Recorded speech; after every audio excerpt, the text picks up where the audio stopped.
Muito bom dia, agronegócio. Segunda-feira, 22 de novembro de 2021, 8 horas, 18 minutos pelo horário oficial de Brasília. Já estivemos por aqui hoje, tivemos um probleminha técnico ali no nosso áudio, mas agora sim estamos de volta, fazendo a nossa abertura de mercado pelo Instagram e pelo YouTube do Notícias Agrícolas.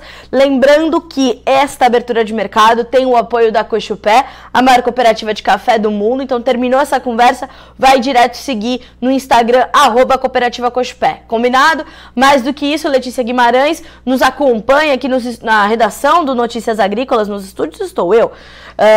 Letícia está aqui na redação nos acompanhando, também de olho em tudo aquilo que vocês nos mandam, tudo aquilo que vocês perguntam, suas dúvidas, críticas e sugestões, e a gente vai trazendo as respostas para vocês ao longo desta nossa edição do Bom Dia Agronegócio, tá certo? Aquilo que a gente não conseguir responder hoje, vamos levar para os especialistas e a gente vai respondendo ao longo da semana. Combinado assim?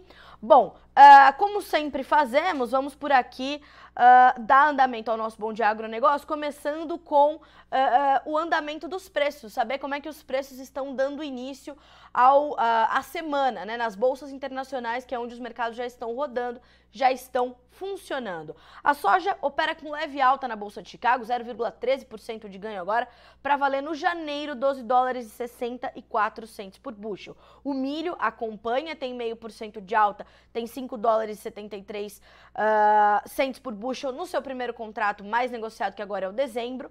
O trigo se destaca entre as commodities hoje e sobe 2,4% para valer no primeiro contrato, na primeira posição, $8,42 por bushel.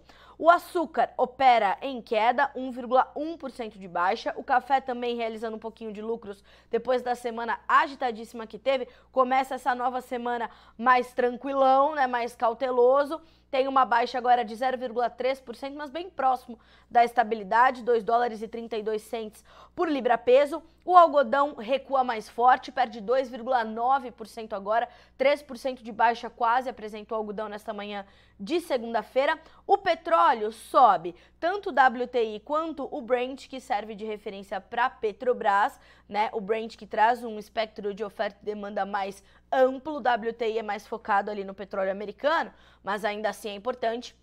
Ambos sobem um pouquinho. O WTI tem uma alta de 0,24% para valer $76,12 por barril. O Brent, $79 mais 5, tem uma leve alta de 0,2%. Então, uma alta parecida para ambos. O Brent ainda abaixo dos $80 por barril. Lembrem-se que a gente viu o petróleo chegar nas suas máximas em 3 anos, 5 anos, porque tivemos aí, né, um repique dos preços, depois vimos uma correção deste mercado, quando algumas economias importantes, entre elas China, Estados Unidos, Japão, sinalizando que iriam vender parte das suas reservas estratégicas para tentar baixar o preço e tentar controlar a inflação, né, nos seus países, uma vez que, volto a dizer, o cenário inflacionário não é um quadro registrado só no Brasil. O mundo todo passa por esse cenário inflacionário bastante forte, difícil de se controlar, e parte dessa inflação vem alimentada pela questão dos combustíveis, das energias de uma forma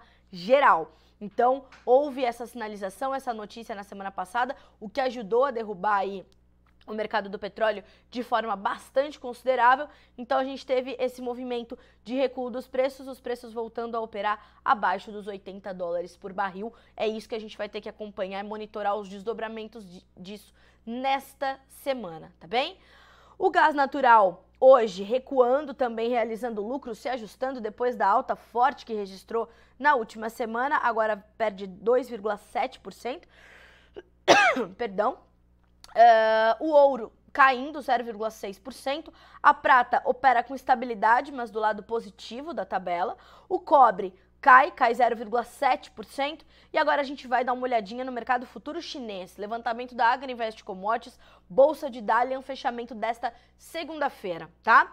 Temos aí na Bolsa de Dalian o farelo caindo, o óleo de soja caindo, o milho também em queda, bem como o suíno vivo. O suíno vivo perdeu quase 1%, fechou a segunda-feira com 0,9% de baixa, tá?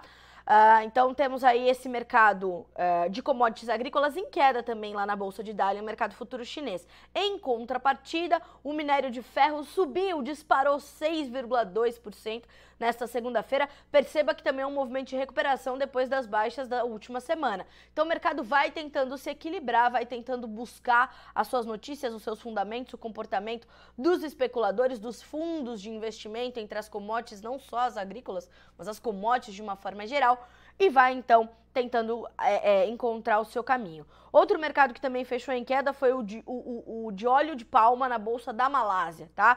0,6% de baixa. Falando em óleo, na Bolsa de Chicago, o óleo de soja sobe 0,9% de alta agora para o primeiro contrato.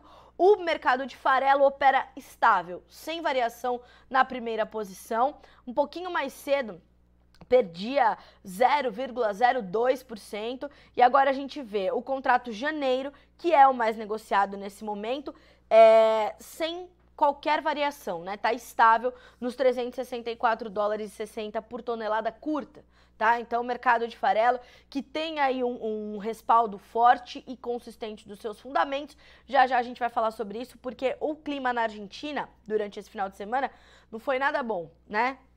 Faltam chuvas na Argentina, há uma preocupação forte com a Argentina. Já a gente vai falar sobre isso quando a gente começar a trazer as informações, portanto, do mercado de oleaginosas, tá?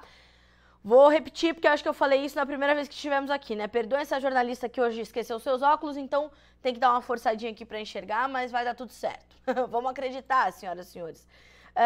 Olha só, o Adoniran no YouTube conosco. Bom dia, boa semana para quem planta. É isso mesmo, boa semana para quem planta, para quem colhe, para quem cultiva, para quem faz o Brasil para frente, né? Coisa boa é isso.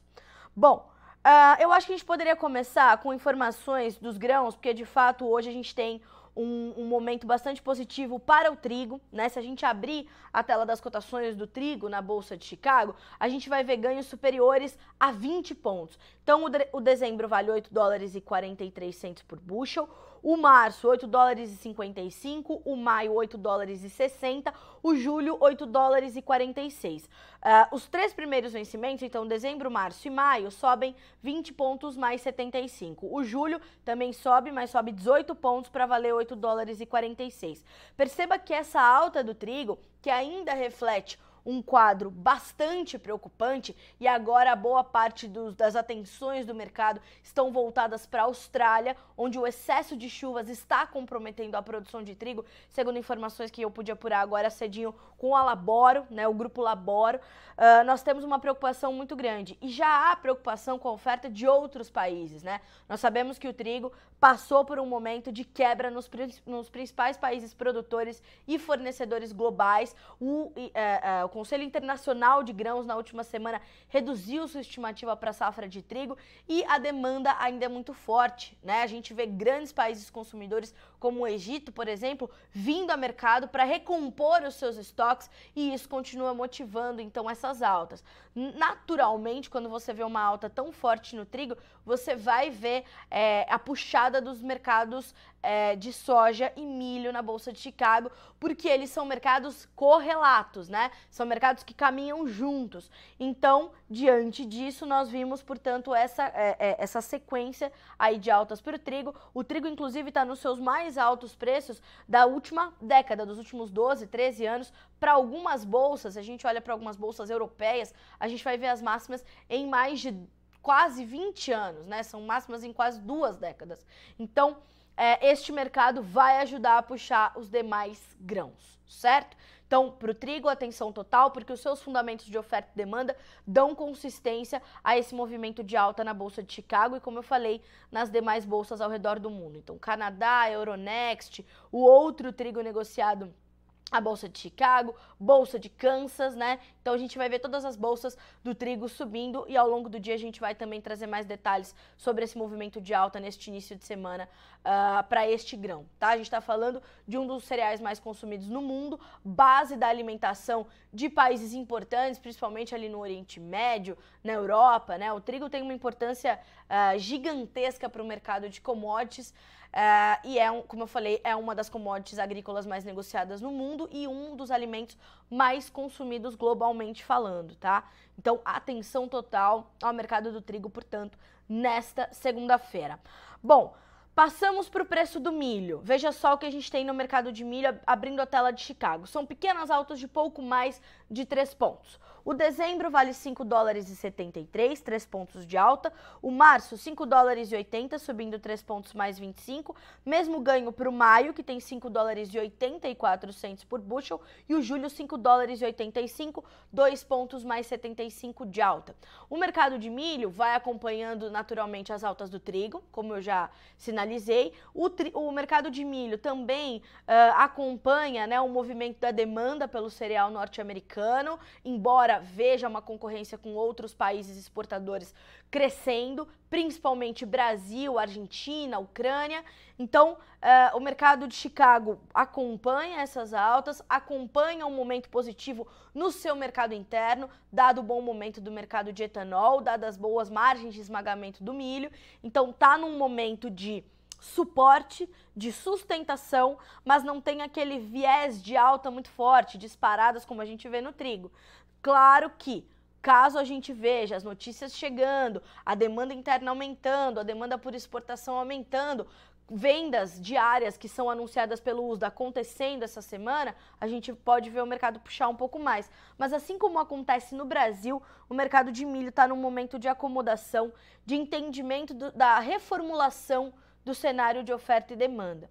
Nós sabíamos que íamos ter um déficit de milho, o mercado entendeu esse déficit, sabe que existe um rombo aí na oferta, ainda temos um desequilíbrio entre oferta e demanda, mas vai chegando a nova safra americana, que está na sua fase final de colheita, né? Está na sua fase conclusiva de colheita. A gente tem uma safra de verão do Brasil chegando, a gente tem perspectivas de uma safra melhor, uma safrinha melhor em 2022 aqui no Brasil e outros países. A Argentina, por exemplo, deve plantar um pouco mais de área de milho em detrimento da soja, e o plantio do milho está avançado por lá. Então o mercado de milho está nesse momento de acomodação, né? De entendimento desse novo quadro que está se formando, certo? Então este é o cenário para a Bolsa de Chicago. Volto a dizer, para o Brasil não é diferente. Aqui no Brasil, nós temos ainda a questão dos compradores estarem mais contidos agora. A gente está caminhando para o final do ano, hoje é 22 de novembro, falta um pouco mais de um mês para terminar 2021. As fábricas de ração por aqui vão começando a paralisar as suas atividades, vão começando, né, a diminuir o seu ímpeto de compra. Então, os compradores nesse momento aqui no Brasil estão de fato mais contidos. E estando mais contidos diante de um interesse maior de venda por parte dos produtores, por parte dos vendedores em participar do mercado, a gente vê essa dificuldade de liquidez do mercado. Então, quando a gente olha para o milho, a gente vê aqui no Brasil esses preços que estão, inclusive, acomodados, mas acomodados em patamares elevados, acima dos R$80 por saca em boa parte do Brasil, salvo algumas regiões onde a safra de verão vai ser mais forte, como o Centro-Oeste, por exemplo, o Mato Grosso, onde os preços estão ali mais baixos, na casa dos 70 mais, mas ainda assim são bons preços, preços que remuneram bem o produtor, mas que começam a chamar a atenção. Quando a gente fala de milho, a gente tem que ter atenção também à safrinha 22, porque nós temos um quadro de custos de produção elevadíssimos, de relações de troca muito distantes do intervalo histórico dos últimos anos, por conta da alta, principalmente dos fertilizantes. Os defensivos também subiram, as sementes de milho também subiram, mas quando a gente olha para os fertilizantes, as relações de troca estão muito... corroeram muito o poder de compra de insumos do produtor brasileiro. Então, e do mundo, né? Então, a gente vai ver a safrinha 22 sofrer com isso, mas a nova safra dos Estados Unidos, o produtor americano, já vai ter que tomar suas decisões de compra de insumos e também vai pegar forte ali para o produtor americano. Então, tudo isso vai exigir muita atenção, muito planejamento, muita gestão. E a gente vai ter que entender como é que vai se desenvolver, portanto, a nossa safrinha para 2022. Mas há uma espécie de há uma espécie de expectativa grande em cima da nossa safrinha, porque perdemos demais na safrinha 2021. Então, a gente precisa ver o produtor se recuperar, né? A gente quer ver o produtor se recuperar. Então, estamos de olho nisso, estamos acompanhando esses desdobramentos e vamos aí acompanhando o mercado do milho. Às 9 horas, horário de Brasília, não se esqueça que a gente tem a abertura dos nossos mercados aqui no Brasil, mercado futuro, né? E aí a gente vai ver o movimento dos preços na B3, saber como é que eles se cruzam ali com os preços na Bolsa de Chicago. Fechado assim? Joia! Vamos passar então para o mercado da soja. Já vou começar a responder aqui as perguntas que eu tô recebendo pelo Instagram, tá, pessoal? Continuem conosco.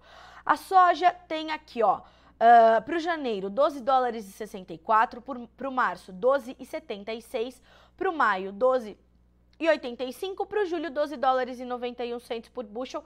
As altas variam de meio ponto a 1 ponto mais 25 nos contratos mais negociados. O mercado de soja, ele acaba que também entende o seu atual cenário de oferta e demanda e vai dividindo a atenção entre as notícias que já conhece, como a demanda um pouco mais lenta da China, pulverizada entre Brasil, Estados Unidos, algo na Argentina, algo no Uruguai, né? O clima, o clima não, mas o plantio recorde acontecendo aqui no Brasil.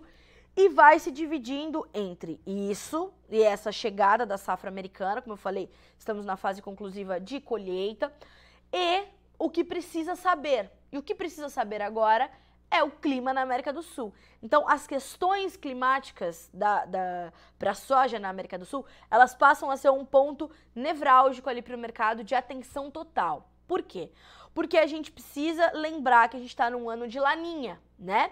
E as regiões que mais podem ser afetadas são o sul do Brasil, a Argentina, aqui na América do Sul, partes ali do Paraguai, partes do Uruguai também podem sofrer, porque o Laninha tem essa característica de reduzir as chuvas na metade sul do Brasil e, naturalmente, aqui dos nossos países vizinhos na América do Sul. E os mapas já começam a mostrar, de fato, chuvas abaixo da média para essas regiões que eu citei de produção. Então, vamos ter atenção a isso.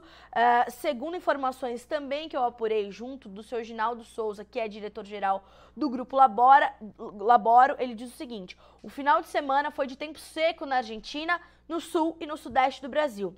As previsões climáticas para a América do Sul indicam chuvas abaixo do normal para a Argentina, principalmente para a província de Buenos Aires, que é uma província muito importante quando a gente fala ali das regiões produtoras de grãos da Argentina. Então, nós temos as preocupações climáticas para a Argentina, que se estendem para preocupações com uma área menor. Os argentinos devem aumentar a sua área de milho e trazer uma redução para a área de soja, uma redução considerável. Eu venho falando muito sobre isso aqui no Bom Dia Agro. E, naturalmente, todas as questões políticas, as questões tributárias, as questões econômicas, cambiais, que cercam, né, que assombram o produtor argentino, trazem muita incerteza para o mercado também. E quando a gente fala de uma safra menor na Argentina, a gente está falando de menos soja para ser processada, transformada em farelo, óleo e entregar esses produtos ao mercado. Quando a gente fala de Argentina, a gente está falando da maior produtora exportadora mundial de farelo e de óleo, de derivados de soja.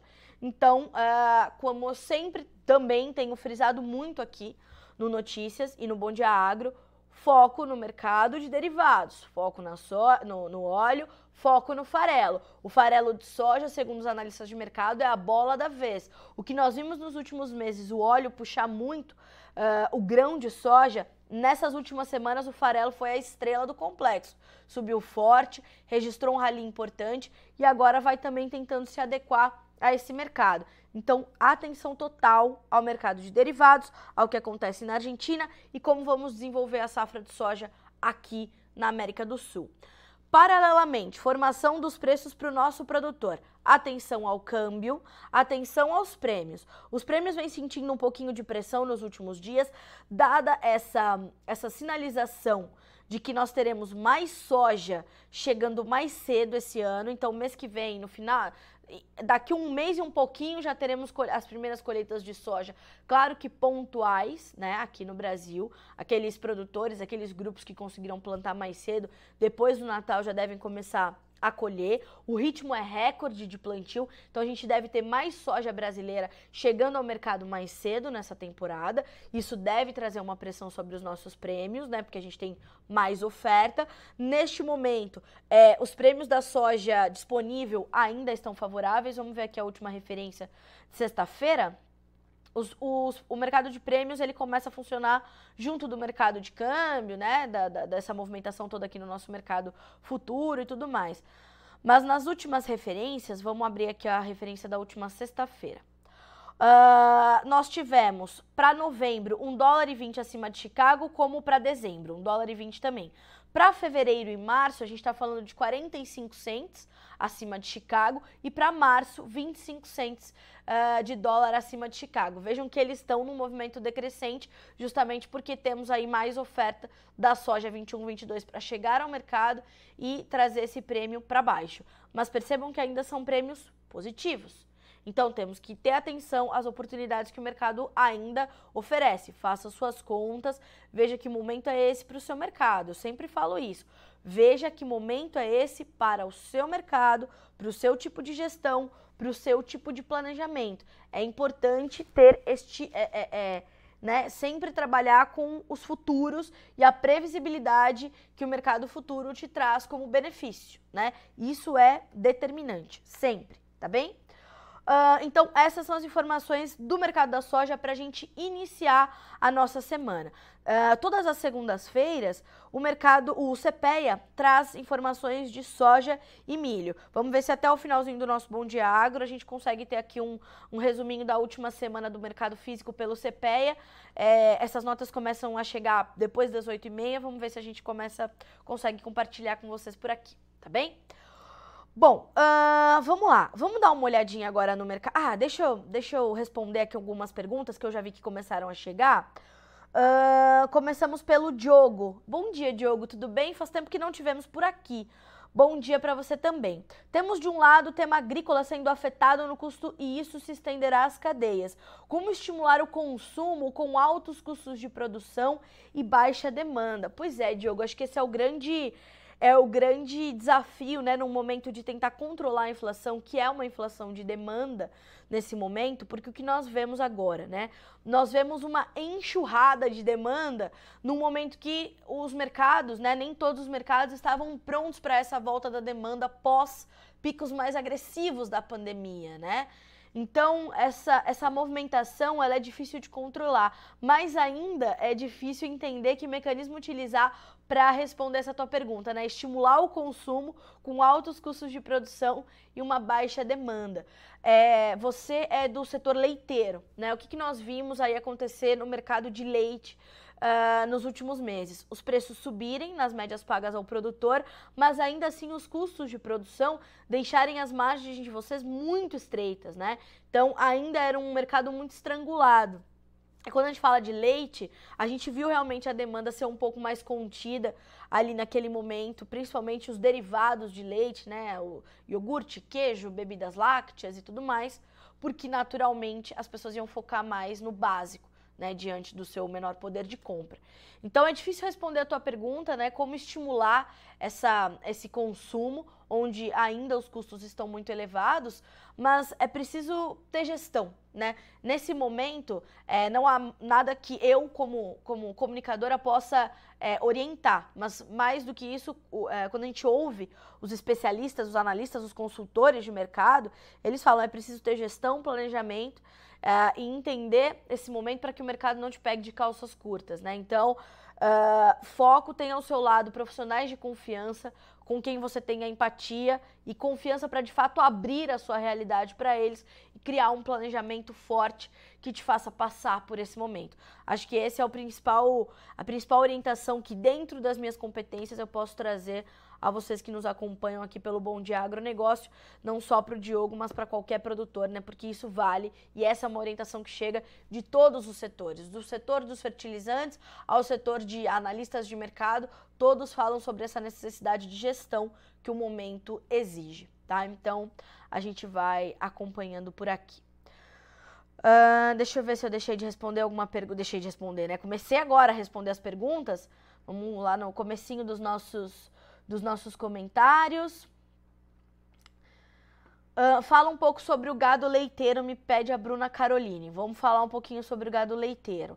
Itajá, Goiás conosco, o Henrique nos mandando bom dia. Temos também...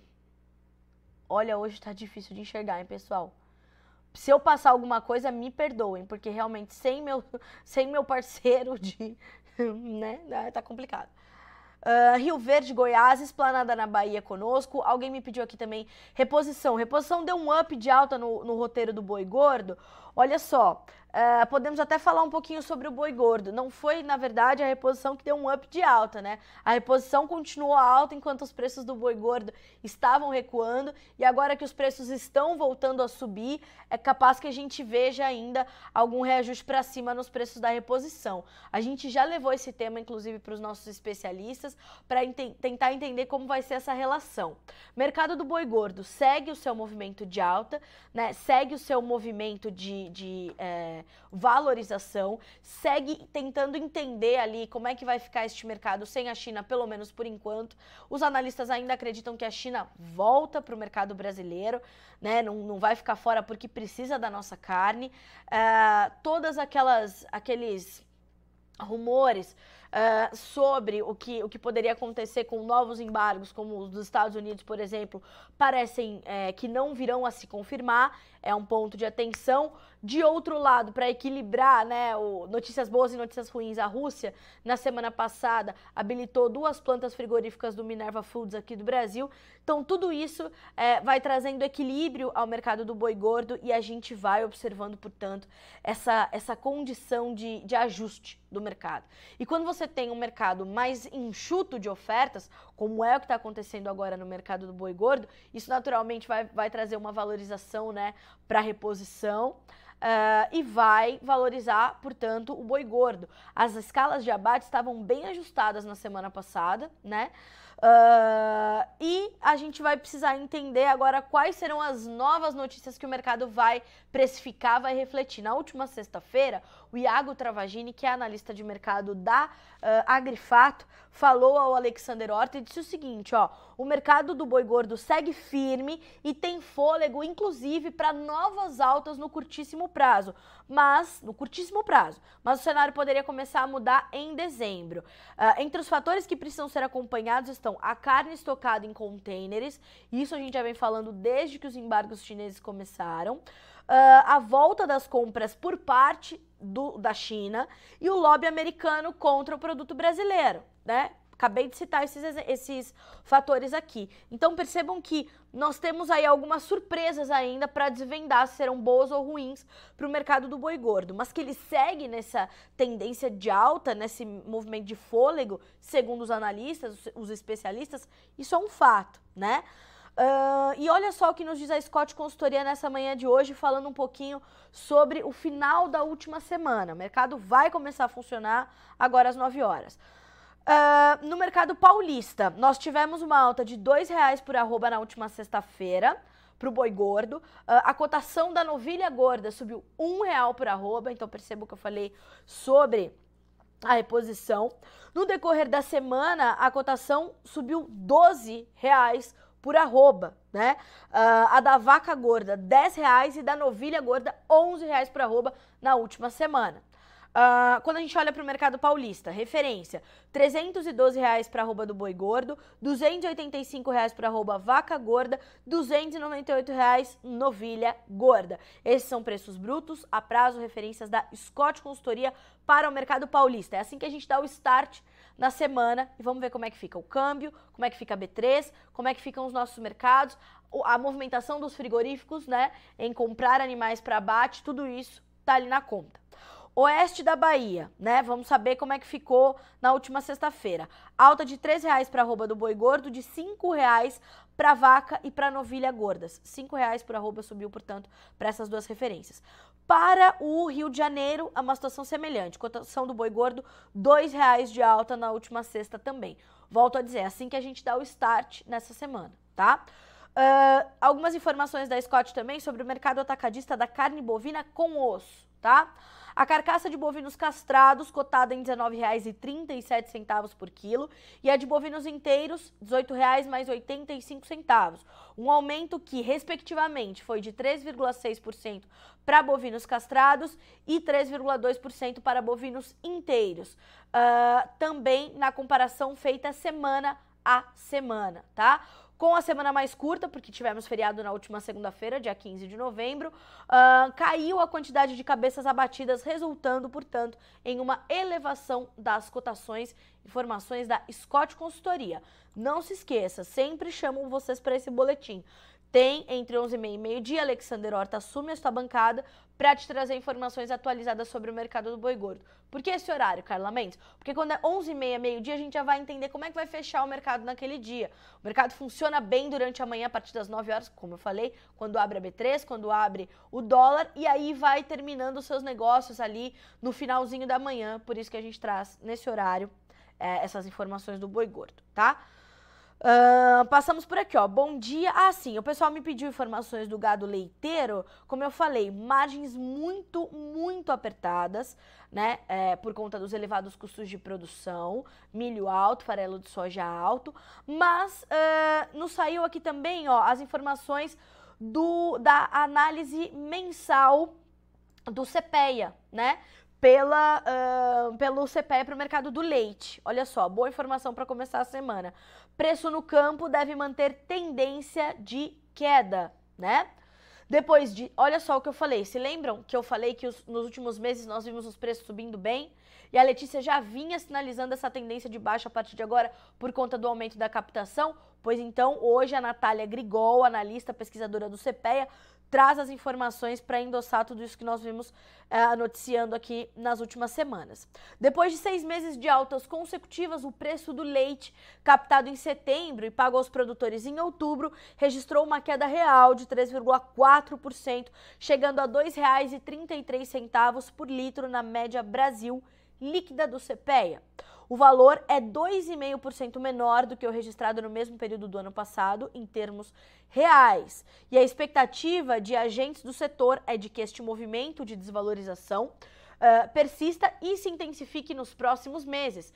Pesquisas ainda em andamento do CPEA apontam a possibilidade de a média Brasil recuar mais de 5% em novembro. Atenção, tá? A desvalorização do leite no campo tem seguido a tendência sazonal dos preços. Como grande parte dos sistemas produtivos de leite no Brasil depende de pastagens para alimentação animal, o retorno das chuvas da primavera melhora a disponibilidade de forragem e, com isso, espera-se incremento na oferta a partir já de setembro. Já havia essa sinalização. A pesquisa do CPEA mostra que de agosto para setembro, o índice de captação leiteira cresceu 2,2% na média Brasil, favorecido pelo clima e também pela melhor relação de troca do leite frente ao milho. Ainda assim, os custos de produção seguem elevados, impulsionados pela alta de adubos e corretivos, combustíveis e suplementos minerais. Essa notícia está disponível para você no Notícias Agrícolas, essa análise do CPEA. Eu vou deixar aqui o caminho para você que queira acompanhá-la na íntegra. O boletim do CPEA está na íntegra e você pode acompanhar tudo por aqui, tá? O caminho é esse, ó, menu notícias leite. Bruna Caroline, checou essas informações? Vou deixar aqui, tá? Menu notícias leite, o título é esse, fiquem à vontade para checar essa notícia já, quando terminar aqui a nossa conversa, direto para o Notícias Agrícolas, ler a íntegra do boletim CPEA, tá bem? Para o leite. Vamos lá. Deixa eu ver aqui se eu passei algum comentário também. O Valmar nos mandando bom dia. Acho que respondi tudo. O pessoal do Direto na Fazenda, bom dia, Carla. Bom dia, amigos. Assim, o Diogo complementou, exatamente isso que acredito, dentro do que falou, estratégia de gestão de compra. Para qualquer produtor, né, Diogo? Vai ter que ser assim. Vamos dando uma olhadinha aqui. Carla, quanto à falta de produtos químicos e alta dos produtos, você tem alguma notícia quando vai voltar ao normal? Preços muito altos e muita falta de produtos. Grandes multinacionais cancelando pedidos. Felipe, olha só. Quando a gente olha para o mercado de químicos, né, a gente sabe que o principal problema talvez seja o glifosato, e não há uma sinalização de quando isso vai efetivamente voltar ao normal, né? A gente tem problemas na oferta da matéria-prima para produzir os produtos químicos, os defensivos que são utilizados na nossa agricultura brasileira. E há uma demanda muito forte, não só da América do Sul, mas do Hemisfério Norte, que está tomando suas decisões para a safra 2022-23, temendo sofrer com custos ainda mais altos e começando a fazer as suas compras. Então é difícil a gente dizer quando é que isso volta ao normal. A gente, inclusive, está pleiteando aqui algumas entrevistas com as empresas de químicos, né, com instituições que representam essas indústrias, para entender quando isso pode voltar ao normal. Mas esse choque na oferta de insumos, que vem sendo debatido já desde o começo do ano, ele não tem essa sinalização clara, né? Segundo os especialistas, nós vamos arrastar isso pelo menos até meados de 2022, tá? Essas são as expectativas dos especialistas, né? Então, é difícil a gente ter esse quadro claro de quando as coisas vão acontecer. É difícil, eu jamais me arriscaria aqui, né? Eu jamais faria isso contigo, viu, Felipe? Dizer, não, a partir de tal mês a gente vai ter isso normalizado. Muito difícil dizer. Inclusive, os profissionais que acompanham esses mercados, ao serem questionados sobre isso, afirmam, né? A gente tem uma série de problemas aí alinhavados que impedem a gente de ter essa certeza de quando as coisas vão realmente se normalizar. A julgar, por exemplo, pelo mercado de fertilizantes, a gente sabe, né, que isso, pelo menos no curto, médio prazo, não vai se normalizar. Então, os analistas falam, pelo menos até meio de 2022, a gente vai ter problemas com oferta escassa, preços altos, demanda forte. A puxada nos preços das commodities agrícolas acaba puxando os preços dos insumos. Então, tudo está muito ligado, né? O gás natural ainda está em patamares elevados. O petróleo começou a cair, mas ajuda a puxar. Inclusive, a Agrinvest hoje, né, nessa manhã de segunda-feira, trouxe a questão, por exemplo, da dificuldade ali ainda na oferta de lisina, que é um aditivo para as rações. Então, o mercado buscando uma lisina natural, que está no farelo de soja, intensificando a demanda por farelo, né? Perceba como está tudo meio conectado e está difícil da gente desmembrar os mercados e fazer com que cada um siga situações diferentes. Então, isso faz com que, fundamentalmente, todos os mercados tenham essa pressão muito grande, tá, Felipe? Como eu falei, estou pleiteando aqui algumas entrevistas para a gente detalhar esse mercado de químicos, que eu sei que é uma preocupação muito forte do setor produtivo, tá? A gente vai trazer, com certeza, vamos ter sucesso com isso. Vamos lá. Aqui pelo YouTube. Bom dia, primeira vez por aqui aprendendo sobre commodities, nos diz o Anderson. Poxa, Anderson, obrigada, né? Nós é que aprendemos com vocês por aqui. O Rubens, bom dia, Carla, deu uma aula para nós, parabéns por sua competência, diz o seu Rubens Soriano. Imagina, viu, Rubens, volto a dizer, eu que aprendo com vocês, né? Quando vocês vão fazendo as perguntas de vocês, para nós é excelente, porque aqui a gente consegue ir pautando tudo aquilo que a gente precisa, né, saber. Carla, tudo indica que o aumento dos juros americanos subirão mais cedo. Como isso pode ajudar a redução nos custos de insumos para a agricultura? Pois é preciso a gente saber, né, Rubens, como é que isso vai impactar no câmbio. Se isso impactar no câmbio bastante agressivamente, promover uma baixa do dólar frente ao real, uma desvalorização da moeda americana, a gente pode ter um equilíbrio, né, melhor quando a gente importa esses insumos internacionais, não só dos Estados Unidos, mas insumos que a gente traz da Rússia, da Bielorrússia, do Canadá, da Alemanha, né? Então, ao importar esses insumos, a gente vai ter que olhar para o câmbio. Se essa mexida nos juros americanos promoverem uma desvalorização da moeda americana, aí a gente vai ter caso isso tenha um efeito reverso, né? Porque tudo pode acontecer no Brasil, caso a gente tenha um efeito reverso, a gente vai ter essa preocupação aí com as nossas importações. Vamos acompanhar, sua colocação é extremamente pertinente, tá? Você me perguntou sobre o trigo transgênico da Argentina. A última informação que nós tivemos sobre isso, Rubens, foi sobre a importação de... vou até abrir aqui a notícia para não correr o risco também de falar nenhuma bobagem. A utilização de farinha de trigo transgênica, né? Eu vou abrir aqui, ó, a nota oficial da Abitrigo, que foi do último dia 11, tá? A CTN Bio aprovou no dia 11 de novembro a utilização de farinha de trigo transgênico no Brasil a partir de uma solicitação feita por uma empresa argentina. Apesar da forte rejeição no mercado internacional nos últimos 20 anos, lamentavelmente o Brasil passará a ser conhecido como o primeiro país a aprovar a utilização de trigo transgênico no mundo. Essa decisão, carregada de incertezas no âmbito dos desdobramentos perante o mercado e a comunidade internacional, foi tomada como base em critérios que incidem na segurança, sem maior estudo sobre condições de mercado e de comportamento do consumidor, diz a nota oficial da Abitrigo, Associação das Indústrias Brasileiras, da Associação Brasileira da Indústria de Trigo, melhor dizendo. E nós tivemos também uma nota oficial da Abimap, né? E também fala sobre essa contrapartida, né? Eles também não aceitam e rejeitam essa condição. E o que diz a Abimap? Estamos entre as maiores associações alimentícias do país e ao longo da nossa trajetória representamos os fabricantes de biscoitos, massas alimentícias, pães e bolos industrializados. Contamos com 110 empresas associadas que detêm cerca de 80% da participação do setor e geram mais de 120 mil empregos diretos, respondendo por 1/3 do consumo de farinha de trigo.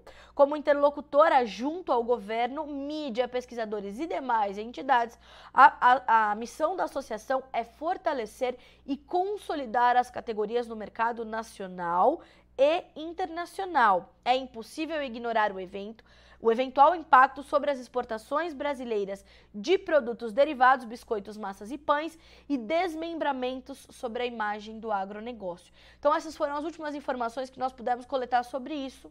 Rubens e amigos, estamos aqui acompanhando. Qualquer nova situação a gente traz por aqui, tá? A gente vai atualizando vocês por aqui. Fato é que a nossa indústria não gostou nada dessa liberação pela CTN Bio, que voltamos a lembrar a CTN Bio, que é um órgão responsável, né? Um órgão respeitado, então precisamos avaliar aí os dois pontos, né? Precisamos entender as duas frentes, né, que se posicionam, portanto, sobre isso, tá bem?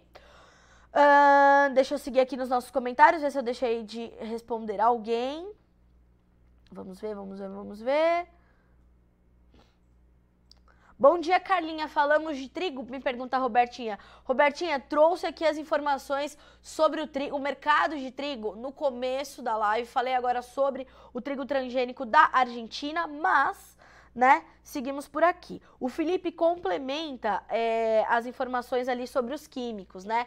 Ele diz o seguinte, na verdade, Carla, não está faltando somente glifosato. Glifosato estamos conseguindo ter, porém a falta de outros produtos está bem. Dizem que vai ser limitada para regularizar só em 2023. Tá vendo? Como eu falei, como é incerto, né? Para os fertilizantes, pelo menos até meados de 2022. Para os químicos, portanto, Felipe, vamos olhar, tomara que antes a gente consiga ou normalizar, não normalizar, mas pelo menos equilibrar esse mercado, né? E aí vamos ver como é que as coisas vão se dando a partir daí, né? Obrigada pelos seus comentários, viu? Vamos lá. Deixa eu ver se... obrigada, pessoal da MW Auto Center. Obrigada pela gentileza, viu? Você sempre muito gentis comigo. O Samir, bom dia, Presidente Prudente, São Paulo. Obrigada pela companhia. Pessoal, quero chamar atenção para um conteúdo que entrou agora cedinho sobre nosso mercado de café, né? A Virgínia trouxe uma matéria muito completa sobre os desafios de se produzir café no Brasil. Hoje somos o maior produtor exportador mundial de arábica, né? Mas ainda assim a gente tem imprevisibilidade mercadológica, econômica e política, o clima que acaba às vezes dando um susto, como deu esse ano com as geadas extremamente agressivas, os altos custos que se estendem para todas as culturas e para todos os países, né? Mas agora a cafeicultura brasileira também está sentindo isso, e o caos logístico que está instalado desde o ano passado e que nós vimos adiantando aqui no Notícias Agrícolas. A safra 22 do Brasil, ela vai chegar ao mercado com inúmeras incertezas assombrando os cafeicultores, o mercado consumidor e tudo mais. Nós também vimos falando bastante sobre isso aqui. A Virgínia ouviu inúmeros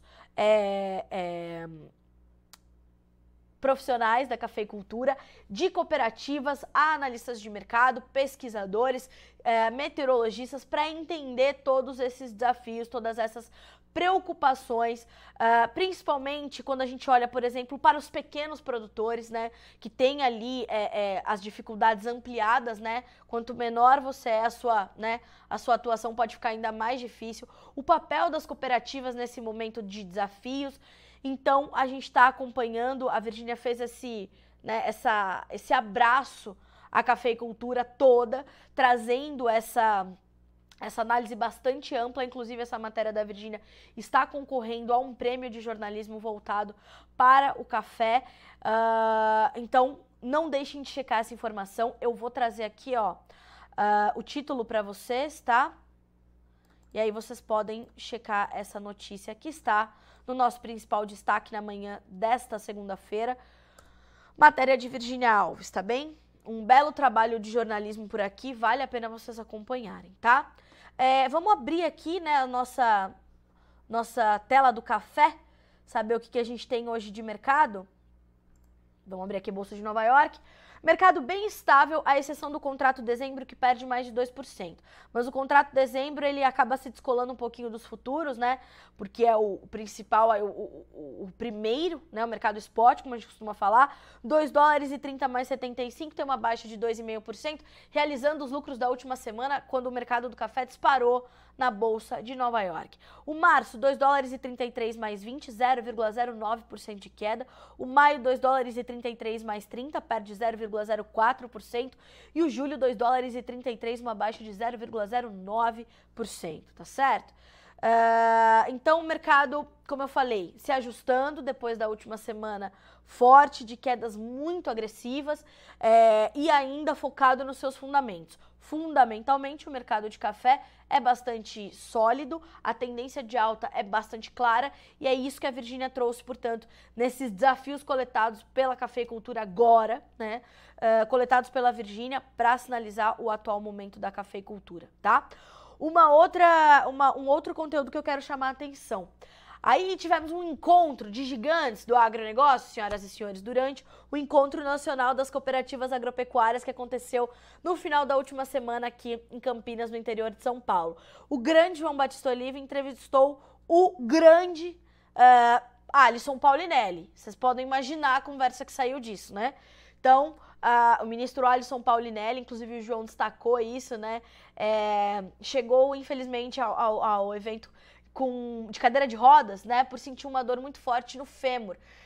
Ele tá bem, tá ótimo, depois foi pra Bahia, num outro evento. O Alisson é um gigante, né, o Alisson é um colosso. E ele é indestrutível, o Alisson Paulinelli, né.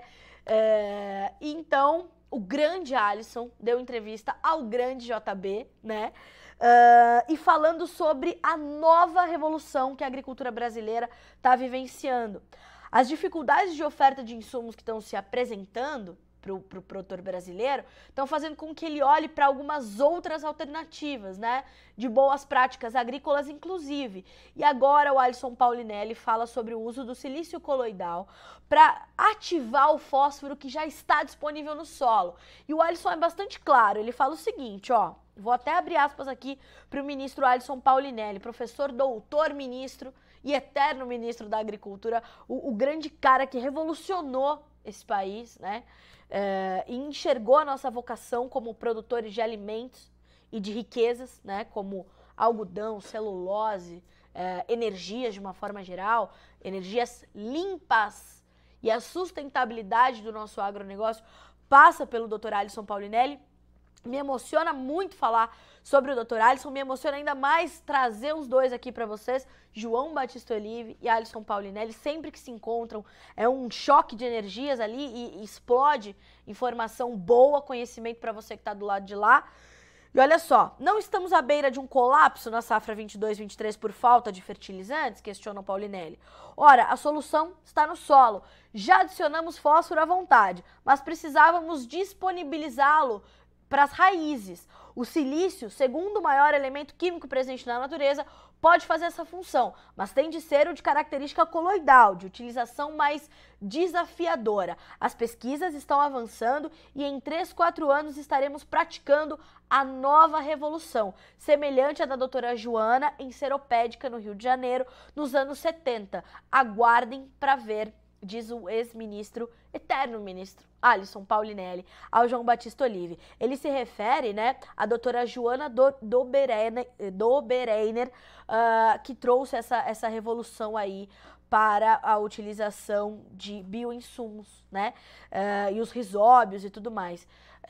Então, eu vou deixar para vocês aqui, ó, esse título da entrevista do Alisson, tá? Do Dr. Alisson Paulinelli ao João Batista. Vou deixar aqui o título para vocês e o caminho também para vocês seguirem, para vocês acompanharem, tá? Se vocês não conseguirem acompanhar na nossa página inicial, porque ainda temos esse conteúdo em destaque, né? E com essa colocação sobre a entrevista do Dr. Alisson, eu vou fazer uma outra chamada aqui, porque o assunto é bastante polêmico, ganhou muita mídia no final de semana, que foi aquele novo almoço do MTST, né? O senhor Guilherme Boulos se revoltou com a polêmica que o almoço anterior do movimento teve, quando a foto do Wagner Moura, que é cineasta, ator, viralizou na internet comendo uma marmita, né, uma quentinha com camarão, né? E aí o MTST foi criticado por dar camarão só à sua elite, né, a nata do movimento. Guilherme Boulos, que é um dos coordenadores nacionais do movimento, falou, então camarão para todos. Vamos fazer um grande almoço com um camarão seco, né, que é aí uma iguaria do Brasil, né, os frutos do mar, enfim, a abundância que nós temos de alimento. Vamos fazer então esse almoço para todo mundo com camarão, porque não é só para a elite, não, a gente dá para todo mundo camarão. Então, duas coisas, senhor Guilherme Boulos, o senhor não está me assistindo, mas também não me importa, né? Lembrando só que camarão é muito agro, tá? Precisa ter produtor fazendo a pesca, fazendo o trato, deixando o camarão seco. Isso tudo é agro, tá? Você diz que o agro é morte, mas o camarão que você serviu é muito agro, tá certo? Muito agro. O seu camarão é muito agro, Guilherme Boulos. O seu camarão, ó, é fruto do trabalho dessas pessoas que estão nos assistindo aqui. Mais do que isso, senhor Guilherme Boulos, ao invés de dar camarão para as pessoas, pense em como elas podem ter cidadania, como elas podem ter dignidade para elas comerem camarão sempre que elas quiserem, com empregos, com renda prosperando, tá certo? E não só quando o senhor provê, né, junto dos seus colegas. As pessoas têm que comer, elas têm que ter o direito de se alimentar adequadamente. Enquanto nós aqui estivermos produzindo, aí sim, senhores, nós continuaremos a ver o agro, que o Guilherme Boulos tem ojeriza, né, ao agro. Ele precisa se lembrar de que tudo isso que ele oferece a essas pessoas, que de fato merecem comer camarão, merecem comer o que há de melhor, o brasileiro merece, de fato, se alimentar bem e adequadamente. A gente precisa pensar em distribuição de renda, a gente precisa pensar em geração de emprego, a gente precisa pensar numa economia que seja menos incerta para investimentos. Então não comprem qualquer notícia que vocês vejam na grande mídia. Pesquisem, se informem, busquem entender e continuem produzindo, abastecendo os supermercados, gerando empregos. A gente acabou de citar aqui a cadeia do processamento do trigo, 120 mil empregos diretos e indiretos. Quando a gente olha para a sojicultura, 1 milhão de empregos diretos e indiretos. Então continuem produzindo, continuem levando o Brasil adiante, porque é isso que a gente quer continuar vendo, né? A Jane fala aqui sobre hipocrisia. Senhores, é uma hipocrisia atrás da outra, né? Quando a gente olha para isso, né? Enquanto a gente não olhar para este país com respeito à vocação que ele tem, respeitando inclusive os problemas que este setor tem e que precisam ser resolvidos, porque ontem o Fantástico estava falando sobre como as terras indígenas e a população indígena está sofrendo, e está sofrendo muito, hein? tá sofrendo demais. Por quê? Porque o recurso da FUNAI não tá chegando até lá. A FUNAI não deixou os pesquisadores da Fiocruz entrarem na aldeia Yanomami para cuidar daquelas crianças. Pelo amor de Deus. Aí o desmatamento dos indígenas que estão ali, né, intocados, eu não vou me lembrar agora, que estão isolados, né? Senhores, enquanto a gente não aprovar a lei da regularização fundiária, a gente não consegue cobrar de ninguém o desmatamento.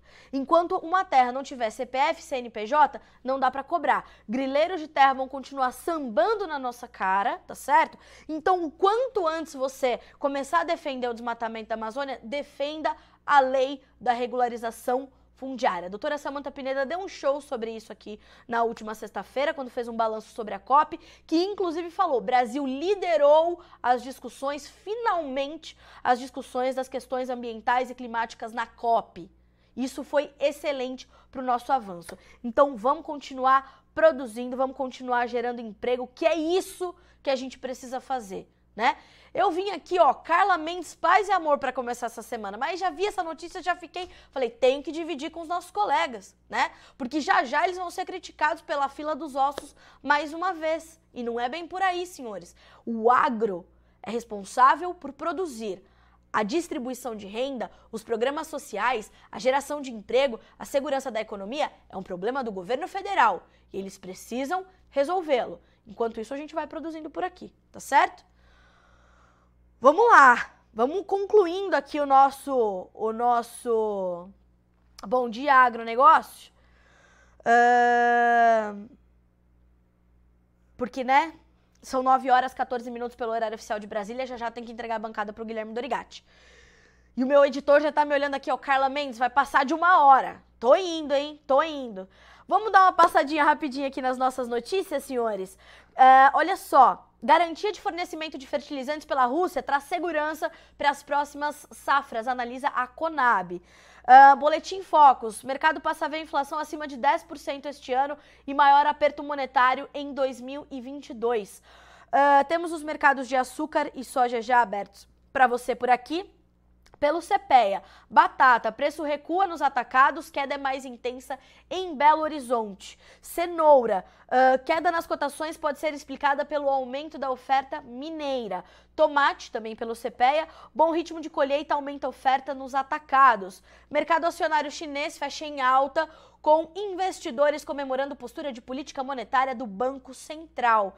E para concluir, novo caso de peste suína em fazenda alemã, visto como fardo para negociações de proibição de importação. Atenção, a gripe aviária e a peste suína africana, o que está acontecendo do lado de lá do oceano, tá? Tem que ficar ligado.